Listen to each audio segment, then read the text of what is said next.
my name is Sam, and thanks for checking out this video. Make sure, if you get to the end and enjoyed it, to hit the subscribe button, hit the like button, and hit the bell notification button, so yeah, because this is YouTube, and you just say that at the beginning of your videos. So as always, I want to tell you about the books that I purchased this month. And a couple were received. They were I think one was kind of a gift. But anyways, I got a couple books this month, far fewer than I did in the month of January. Far fewer. But I'm so excited about some of these, and I read more than I intook. So I'm counting that as a point for me, and I just wish publishers would stop publishing so many good books so fast and like all clumped together. Like January, February, and March have been an absolute freaking nightmare. September is just the same. I don't know why you do this, why you can't spread them out through the year. I mean, and I feel like every time I look at a new book coming from Tor Publishing, I'm just like, oh, I want that. Oh, I want that. Oh, I have to have that. So I just need to I'm going to try. I have, I think 4 books pre-ordered in the month of March, and then I'm going to try and not purchase any books now until my birthday, which is in mid-May. I'm going to keep an eye on a couple books that I know I want to purchase for May, and if I still want them when my birthday comes around, I'll do like a little mini splurge purchase. So I want to put this one right front and center because this came from the author directly. So on the off chance that she watches this video, Katie Henry, you are a wonderful, beautiful, golden person, and I love you. This is Let's Call It a Doomsday from Katie Henry. She sent this to me, and I love her so much. I love her comedy. But she was the author of Heretics Anonymous, which was one of my all-time favorite books of all time. Standalone, but despite being a contemporary, it's so funny, and she's just wonderful. So this is her second book, coming out in August 6th, right? January, February, March. Yeah, August 6th.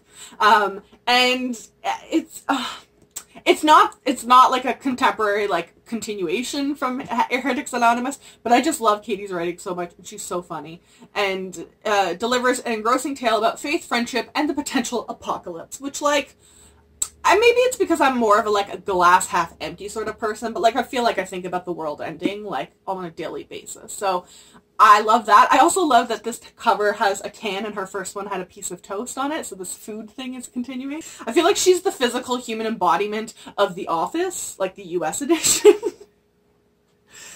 Take that at what you will. I also finally picked up a paperback edition of Chainbreaker by Tara Sim. This is the sequel to Time Starter, and the third and final book called first book is Timekeeper, book 2 is Chainbreaker, and book 3 is Firestarter, I believe. So I loved Timekeeper. It's like a steampunk Victorian-y kind of retelling where the clocks in each geographic community kind of dictate how the community works. So if your clock breaks, the community is broken. And we follow our main character who gets into a romantic entanglement with a ghost in the first book. That's all I'm saying. And I thoroughly enjoyed that book so much. And they did a slight cover change between the first book coming out in paperback and hardcover. Or coming out in hardcover and then in paperback. So I'm waiting for the paperbacks of all these. So I finally picked up Chainbreaker, and I don't know when I'm going to read this, but I want to get to it pretty soon, actually. I still actually remember, I think, Timekeeper for a good chunk of it in my memory, so. I also picked up We Set the Dark on Fire by Taylor K. Magia. I spent probably a solid 5 months being like, how in the heck do you pronounce her name? And then I was like, oh, she spelt it, it's Taylor, just spelt funnily. So yeah, it took me quite a while to figure that one out. But I feel like not a lot of people have talked about this book. Also, I love the material of the cover. It's almost it feels kind of like steel, almost, like that kind of texture on it. And the faded ombre. And I want to read the blurb, because I feel like that's what really hooked me. At the Medea School for Girls, distinguished young women are trained for one of 2 roles in their polarized society. Depending on their specializations, a graduate will one day run her husband's household or raise his children, but both wives are promised a life of comfort and luxury, far from the frequent political uprising of the lower class. Oh, those lower class. Daniela Vargas is the school's top student, but her bright future depends on no one discovering her darkest secret, that her pedigree is a lie. Her parents sacrificed everything to obtain forged identification so Danny could rise above her station. Now that her marriage to an important politico's son is fast approaching, she must keep the truth hidden or be sent back to the fringes of society where famine and poverty rule supreme. On her graduation night, Danny seems to be in the clear, despite the surprises that unfold. But nothing prepares her for all the difficult choices she must make, especially when she is asked to spy for a resistance group desperately fighting to bring equality to Medio. Will Danny give up everything she's strived for in the pursuit to free Medio and a chance at forbidden love? The first in a duology. I'm trash for anything with, like, rebellions, in case you haven't noticed that already. But, like, what really got me is that it's blurbed by Tracy Chee, who wrote the Reader series. And, like, that woman has amazing writing. And, like, I don't think I've seen her blurb anything else before either. So, like, that really, like, piqued my interest. So, I'm really, really excited about this one. My pre-order of The Triumphant by Leslie Livingston came in. Oh, I'm so excited and so sad. This is the last book in the trilogy of The Valiant, where we have our female gladiatrixes in Caesarian, Cleopatra, Rome. And things are, like, got really, like, political, like left dangling at the end. I'm really hoping we'll get more of Cleopatra in this one, because I feel like she was just kind of introduced in the last. And, like, I feel like, though, she kind of, like, she was introduced for a purpose, the way that I understood how she was written in.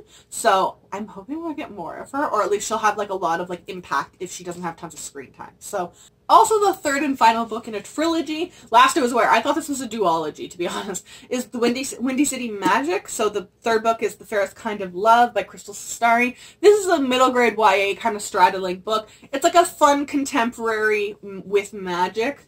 To find true love, you need faith, trust, and a little bit of fairy dust. So our main character has the ability to kind of, like, tell who people's true loves are, or if, like, they're with someone who is their true love. Then she finds out, you know, her mother has her own past of, you know, witch covens and such don't always get along. And so she's trying to use her magic for good and also straddle this world of having a boyfriend and trying to keep the magic and the non-magic worlds kind of together but also separate. And it's just fun and enjoyable, and I really, really enjoy the series. It's like fantasy, but it's not too super deep, and it's just fun. So yeah, I got the third book, and then I put my book plate in it finally, because it's been, like, hanging around my apartment because I got the pre-order really quick. And yeah, this book actually I think comes out on March 5th, so I got it a little bit early when it showed up to my place. But probably one of the most hyped up releases I've seen in quite a long time in YA was Four Dead Queens by Astrid Scholt. I've been debating buying this or not buying it, and then I ended up being like, no what, it went on sale on Indigo, but it's also a standalone fantasy, and I feel like those aren't tons, as well as it's blurbed by Carrie Maniscalco and Sarah Glenn Marsh. I enjoyed both of their writing. And then it's also got Beth Revis. I haven't read anything by Beth Revis, but I do own at least one of her books, the Give the Dark My Love. I haven't read it, but it sounded right up my alley. So, but I just feel like it's going to be good. I have high hopes, and I think standalones, like, it's a refreshing, it's like a, I don't know what the right word is, but, like, this sounds bad, but it's like mouthwash. It's like getting in, like, just cleaning out, and, like, I don't need to get into a new series every single time. Sometimes it can just be, like, a fun, good, quick fantasy. I also picked up Dark of the West by Joanna Hathaway. So this is actually a YA Canadian author. It seems like we're getting a couple of those this year. Yay! But I don't want to read the summary. I remember reading the summary when I first heard of the book and I was like, oh my god, that sounds amazing. And I think if I remember correctly, it's a historical fiction / fantasy with some World War II influences.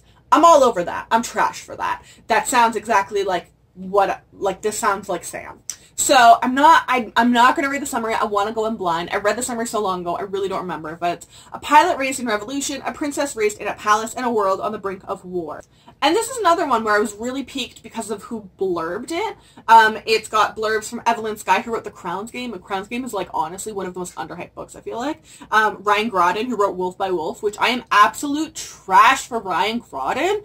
And Sarah Glenn Marsh, again. Also, I love how much Sarah Glenn Marsh's name is being put on, like, backs of books. I feel like Reign of the Fallen didn't get enough love, so I'm liking that. And yeah, I think this is supposed to be a duology last I heard, or a trilogy. So, like, I'm very, very, very curious, and I'm gonna get to this one soon, like, super soon. Like, I'd say probably April. I also picked up a copy of The Afterword by E.K. Johnston, another Canadian author. Woot woot, Canadian authors. She's not a new debut, though. She's had a couple books come out, and I really, really enjoyed her, That Inevitable Victorian Thing book. I think I was, like, kind of a minority in that, because it doesn't have a great great rating on Goodreads. So I really, really liked that. And it was set in Toronto area, so I knew what people were talking about geographically because I knew that area. But the afterwards is set in like the after of like this big event happens, and that's normally when the books are, but this is like after these characters got drawn into this whole rebellion thing, and this is the afterward. And now they're like, well, what the heck do we do? Do we go back to our lives? Do we want new lives? Do we want to keep this life? Do we want to merge things? Do we want to, yeah. So I have hardcore feels based on the summary and the Goodreads classifications that there's going to be a female romance, and I'm all over that. And I think it's also going to be like between classes as well. From the sound of it, one's kind of poor and one is kind of upper class. So like also trash for that. So I'm reading this in the month of March. I'm so excited about this one. I'll probably read this within like the first 2 weeks of March for sure. Speaking of Sarah Glenn Marsh, I am finally, oh my god, I feel terrible that I didn't get to the arc. I got it in September, and it's just been chaos with work and everything. But Song of the Dead is book 2, sequel in the Reign of the Fallen duology. I freaking loved Reign of the Fallen. I need more of Odessa and Meredy. I also need her ex sort of boyfriend to come back to life, because we all know it's too clean. It's too clean if he's actually dead and he makes no reappearance. It's too simple. And I don't think I've actually read the summary. Or if I have no recollection of it. I'm going in blind. I'm A-okay with that. I reread Reign of the Fallen a couple months ago to be ready for this, and like, I'm ready. Like, insert the like, I'm ready, my body is ready gif from like Rebel Wilson. Like, that's where I'm at with this. I need to get to this ASAP. I also picked up Warrior of the Wild. Very, very excited about this one. This is the new standalone from Trisha Levenseller, who wrote Daughter of the Pirate King, which like Alosa is like one of my all-time favorite female characters like ever written. Like any age or genre, she's the sassiest female. Like, and I can't deal with how perfect she is. Yeah, she's amazing. So this is a standalone historical fiction / fantasy with some female Vikings, and I am all over this. And Trisha Levenseller is going to be in the TBR and Beyond group this month. Oh, as well as Sarah Glenn Marsh this month as well. So I'm very, very excited for their virtual visits.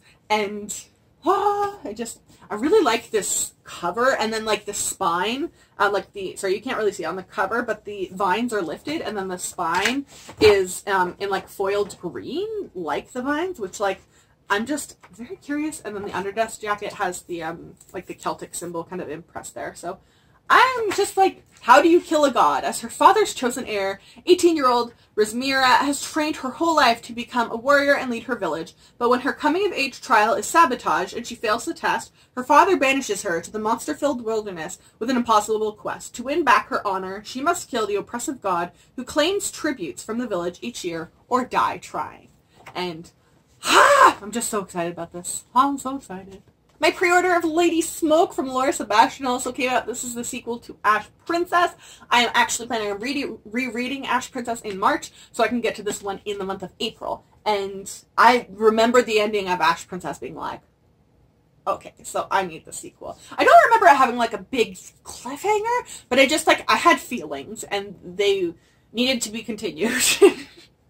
So I'm really, and I think I saw the third book is supposed to be, I think it's called like a Queen of Ember, or an Ember Queen or something like that. So I'm thinking she's like, there's going to be like chaos hitting, everything's hitting the fan this book. Like, she's got to try and like essentially pull a coup and get the whole kingdom back, which like, I'm here for it. And I'm very excited for it. I also picked up King of Scars this month by Leigh Bardugo. I honestly have no idea when the heck I'm going to get to this. I feel like Bardugo's book, I think it's supposed to be it's the Nikolai duology, especially Six of Crows. Having read, like, I waited for Crooked Kingdom to come out and then read Crooked Kingdom. Like, I had already read Six of Crows and like waited, and like I feel like her books are best enjoyed like when you can marathon them through. I also just like, I know she's releasing the Alex Stern, at least the first book, called The Ninth House this year too. So I'm like, am I gonna have to wait 3 years between books? I don't know if I can do that. So I feel like I have it, and I'm very happy I have it, but I'm going to now wait and see what happens with book 2 and see how long I have to wait for it. And like, yeah, but I have it in my possession, which I'm very happy about. And Nikolai is like everyone's trash for him, and we're back in Grisha. Like, I can't deal with this. I'm so happy this book exists. And lastly, I picked up The Priory of the Orange Tree by Samantha Shannon this month. This had better be freaking amazing. I don't mean to sound like, I don't know if it's like very rude, like Karen in customer service or anything like that, but I have been waiting for book 2 of the Bone Season. And like, it keeps having date changes and title changes and pushed back in multiple years. And then she saying like, oh no, I'm having to rewrite the book 3. And like, we're just waiting. And I have no idea when the heck it's actually going to happen. And then I remember her saying something like, this book has been stuck in my head and I had to get it out first. Okay, well, for delaying the Bone Season, this book had better be amazing. It's also ginormous, like Outlander size. So I'm hoping it's really good. From what I heard, it also has a female-female romance too, which is great. We're getting more of that. And I just don't know what to do with this book. Like, I'll probably either try it in the month of April, so long as I finish An Echo in the Bone and Les Mis in the month of March, because those are big books. And then I'll give myself April off from the last Outlander book, and then maybe read this one instead. Maybe that'll be the plan. But yeah, we'll see.